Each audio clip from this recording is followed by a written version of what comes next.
बिस्मिल्लाहिर्रहमानिर्रहीम, अस्सलाम वालेकुम। मैं हूं मखदूम शहाबुद्दीन। 18 अक्टूबर 2025 हफ्ते का दिन। नाज़रीन इकराम, पाकिस्तान और अफगानिस्तान के दरमियान जंग इस वक्त सिर्फ दो मुल्कों के दरमियान जंग नहीं है, बल्कि पाकिस्तान पर भारत की तरफ से ये टू फ्रंट वॉर मुसल्लत की गई है। ये और बात है कि पाकिस्तान ने जो हशर भारत का किया वो अफगानिस्तान का भी कर दिया, और अब दोनों इकट्ठे भी आ गए तो ईस्टर्न और वेस्टर्न बॉर्डर्स पर दोनों का हशर वही किया जाएगा। लेकिन अब कुछ तशवीशनाक डेवलपमेंट्स हैं, क्योंकि अब ये जंग लंबी चलनी है। अफगान तालिबान एक्सपोज हो चुके हैं, उनकी मिलिट्री माइट एक्सपोज हो चुकी है। पाकिस्तान के सामने वो 10 मिनट भी नहीं टिक पाते, और अब इस सब में भारत का किरदार इंतहाई डिस्ट्रक्टिव होने जा रहा है, क्योंकि इस सब में अफगान वजीर खारजा अमीर खान मुत्तकी का जो हालिया 6 रोज़ा दौरा है, जो कुछ भी इस वक्त रीजन में हो रहा है, ये सब कुछ उसी के तो असरात हैं। और अब जो खबर आ रही है वो उससे भी ज्यादा परेशान कुन है, और ये एक क्लियर इंडिकेशन है कि इस वक्त जो कुछ भी तालिबानी रिजीम कर रही है वो भारत की ईमा पर कर रही है। तालिबानी वजीर खारजा फिर से भारत रवाना होने जा रहे हैं। वजह क्या है? और इस मरतबा वजह गुज़श्ता जो 6 रोज़ा दौरा है उससे भी ज़्यादा ख़तरनाक और पाकिस्तान के लिए ज़्यादा तशवीशनाक है। साथ ही साथ नाज़रीन इकराम, खबर मिलते ही पाकिस्तान की सिक्योरिटी फोर्सेज जो हैं उन्होंने भी तैयारी पकड़ ली है। They are completely ready right now. मैं सारी डिटेल्स आपके सामने रखता हूँ, और पाकिस्तान की जो पॉलिसी है अफगान तालिबान के हवाले से, इस रिजीम के हवाले से, वो भी हम डिस्कस कर लेते हैं। अगर अभी तक आपने इस वीडियो को लाइक नहीं किया तो लाइक ज़रूर कर दें।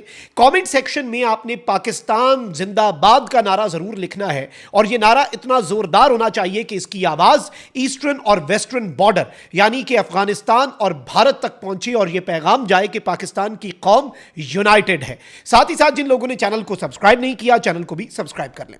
नाज़रीन इकराम, खबरों पर आते हैं। सबसे पहले तो एक चीज बड़ी वाज़ेह है, पाकिस्तान को इस वक्त कुछ बहुत सख्त तरीन स्टेप्स लेने होंगे। जो चीज अच्छी है, जो अच्छी पॉलिसी है, वो ये है कि पाकिस्तान ने कल नॉर्थ वजीरिस्तान में होने वाला जो एक हमला है उसका बदला मौके पे लिया। पाकिस्तान ने कर्ज नहीं रखा, सूद समेत उन्हें ये इन्होंने आकर धमाका किया वो वापस किया। पख्तिका सूबा जो है वो उड़ के रह गया, और उसके अंदर मौजूद गुल बहादुर ग्रुप की बुनियादें जो हैं वो हिलाकर रख दी पाकिस्तान ने। यह एक बड़ा क्लियर कट मैसेज था। लेकिन इससे भी ज्यादा एक बड़ा हथियार जो पाकिस्तान के हाथ में है वो ट्रेड रूट्स हैं, यानी इकोनॉमी वो काम कर सकती है जो बुलेट्स नहीं कर सकते।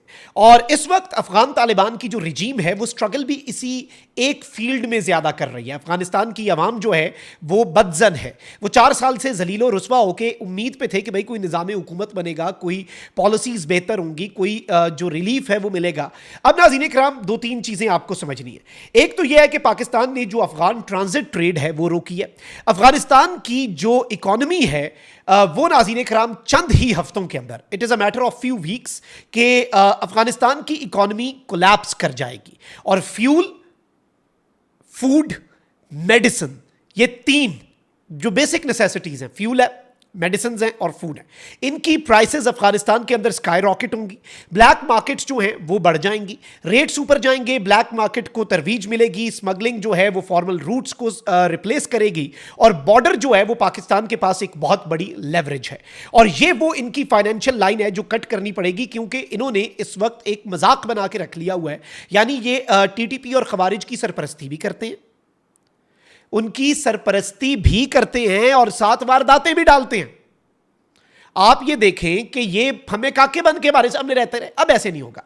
और ये सब कुछ ये इंडिया की ईमा पर कर रहे हैं, टीटीपी किसकी प्रॉक्सी, और अब तो तालिबानी रिजीम भी इनकी प्रॉक्सी। अब नाज़रीन इकराम, इस चीज को आपने समझना है कि अफगान तालिबान के जो वजीर खारजा हैं अमीर खान मुत्तकी, जिन्हें पाकिस्तान आने के लिए अक़वाम मुत्तहिदा क्लियरेंस नहीं देता, नीयत ही नहीं थी, इंडिया का 6 रोज़ा दौरा करते हैं, और अभी भी दैट इज नॉट इनफ। मैंने आपको उस वक्त भी बताया था जब ये कोई स्ट्राइक्स कुछ भी नहीं हुआ था कि भाई ये जीडीआई के जनरल डायरेक्टरेट ऑफ इंटेलिजेंस के कुछ लोगों को डिप्लोमेटिक कवर में इंडिया लेके गए हैं, और रॉ की वापसी ये करना चाह रहे हैं अफगानिस्तान में। उससे पहले ही पाकिस्तान ने अफगानिस्तान के डायनेमिक्स बदल दिए। रॉ वाले आएंगे, वो भाई उनके ऑपरेटिव्स मारे जाएंगे, और वो कहने जोगे भी नहीं रहेंगे कि हमारा स्पाई मारा गया, हमारा बंदा मारा गया। पाकिस्तान तो हंट करेगा ना जो दहशतगर्दी का स्पॉन्सर है या सपोर्टर है उसे। अब इस सब में जो 6 रोज़ा दौरा है ये 2021 के बाद अफगान तालिबान के वजीर खारजा का किसी भी मुल्क का तवील तरीन दौरा था। लेकिन अब यह खबर आ रही है कि तालिबानी रिजीम अपने वजीर खारजा को दोबारा से इंडिया भेजने जा रही है। और आप ये देखें कि इनकी मिनिस्ट्री ऑफ एक्सटर्नल अफेयर्स का तर्जुमान कह चुका है कि वी स्टैंड विद अफगानिस्तान। इस वक्त पूरी दुनिया में एक ही मुल्क है जिसने ये स्टेटमेंट दी है, वरना तो ये रिकग्नाइज गवर्नमेंट ही नहीं है। फिर भारत जो है वो इन्हें ड्रोन्स देने जा रहा है और इसका ऐलान तो इनके अपने तर्जुमान ने ऑफिशियली ज़बीउल्लाह मुजाहिद ने कर दिया कि भाई हमें कॉम्बैट एरियल व्हीकल्स जो हैं, अनमैन्ड कॉम्बैट एरियल व्हीकल्स यानी अटैक करने वाले ड्रोन्स जो हैं वो इंडिया प्रोवाइड करेगा। और इसके साथ ही साथ ये कहते हैं कि भाई हमने अब मिसाइल डिफेंस सिस्टम भी हासिल कर लिए, जो कि अभी तक इन्होंने नहीं किया। इन्होंने पहले ही कहा कि हमारे पास है, हम जहाज गिरा सकते हैं। भाई होते तो गिरा लेते ना अभी तक। अब वो सिस्टम भी पहुंचाना है और किस तरीके से पहुंचाया जाए। अब यहां पे वारदात जो है वो डल सकती है, क्योंकि देखें डायरेक्ट इंडिया जो है अगर कोई इन्हें चीज प्रोवाइड करता है तो उस पर सैंक्शंस लग सकती हैं। पूरी दुनिया सवाल करेगी कि भाई ये तुम लोग क्यों कर रहे हो, you are fuelling the fire. लेकिन अफगान वजीर खारजा के साथ अगर कोई कंसाइनमेंट चला जाए, इस तरह के पैसेंजर प्लेन की आड़ में कोई सिस्टम जो है वो वहां पर पहुंचाया जाए, कुछ हथियार पहुंचाए जाए, कुछ ड्रोन्स पहुंचाए जाए, फिर इवन एक और खबर जो है नाज़रीन इकराम आती है, और ये खबर भी आपने अफगान वजीर खारजा का जो एक लेटेस्ट दौरा है उससे आप देखें कि इस वक्त खबर ये आती है कि इंडिया की जो स्पेशल फोर्सेज हैं वो भी काबुल पहुंची हैं पिछले ही दौरे के इख्तिताम पे अफगान वजीर खारजा के साथ, अमीर खान मुत्तकी के साथ रिपोर्टेडली। और ये अफगानिस्तान के कुछ खुद जर्नलिस्ट जो हैं वो रिपोर्ट कर रहे हैं कि मिसाइल्स और ड्रोन्स चलाने की तरबियत जो है वो तालिबानी रजीम को इंडिया जो है वो देना शुरू हो चुका है। यानी अब आप यहां से अंदाजा करें कि ये सूरत हाल कितनी अजीब है। और अमीर खान मुत्तकी अजित डोवल से भी मिला और अब दोबारा भारत का ट्रिप जो है सता रहा है। भारत जाने की दोबारा से जो तलब है वो अमीर खान मुत्तकी को क्यों हो रही है? कड़ियों से कड़ियां मिलाएं। पाकिस्तान की फोर्सेस इस वक्त मुकम्मल तौर पर रेड अलर्ट पे हैं। भारत की तरफ से भी एक ड्रोन और क्वाड कॉप्टर, ये तो जंग बंदी के बाद एक दो पहले भी आए, लेकिन इसकी टाइमिंग इंपॉर्टेंट हो जाती है। भारत की तरफ से रात को हमने क्वाड कॉप्टर भी गिराया। फिर जब ये तालिबानी रजीम ने पहली रात हमला किया, अमृतसर से इनके 6 फाइटर जेट्स उड़े, हमारे यहां से JF-17 उड़ गए उन्हें एंगेज करने के लिए, वहीं से वापस बैठ गए, चेक कर रहे थे। अब ये क्वाड कॉप्टर भी इंडिया ने इसीलिए भेजा।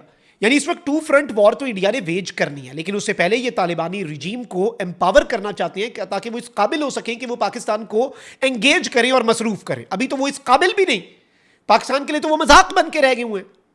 हमारे तो जो ज़ईफ तैयारे हैं वो जाके स्ट्राइक कराते हैं। हमने तो अभी अपना असला, मैं आपको बताऊं, पाकिस्तान ने अपनी डिफेंस टेक्नोलॉजी का 20 to 25% इंडिया के खिलाफ इस्तेमाल किया था। तालिबानी रजीम के खिलाफ हमने 5% भी अपनी डिफेंस कैपेबिलिटीज का इस्तेमाल नहीं किया। हमने कोई फतह 4 चला दिया है, हमने फतह मिसाइल चलाए हैं, हमने कोई मिसाइल चलाए नहीं, हमने तो ATGMs यूज किए, हमने तो ड्रोन्स यूज किए। और रात को जो पक्तिका पे हमला हुआ, जो स्ट्राइक हुई, गुल बहादुर ग्रुप के तकरीबन 80-90 बंदे खारजी जो हैं वो मारे गए, वासिले जहन्नुम हुए। वो ड्रोन कौन ऑपरेट कर रहा था? धरती माँ की एक बेटी, बहादुर बेटी, फीमेल पायलट उसे ऑपरेट कर रही थी, ठोक दिया 100 को। और ये इस वक्त पाकिस्तान की पॉलिसी बहुत क्लियर है, पाकिस्तान की पॉलिसी बहुत वाजे है, और ये जो अब कार्रवाइयां कर रहे हैं ये एक बहुत वाजे और क्लियर इंडिकेशन है। और अब जो खबर आ रही है, और रिपोर्टेडली अफगान वजीर खारजा अमीर खान मुत्तकी का एक और दौरा जो है इंडिया का, उसकी टाइमिंग, उसके ऊपर बहुत से कंसर्न्स और बहुत से सवालात जो है वो उठ रहे हैं। कमेंट सेक्शन में राय का इजहार जरूर करें। अपना बहुत ख्याल रखिए। अल्लाह निगहबान। पाकिस्तान जिंदाबाद।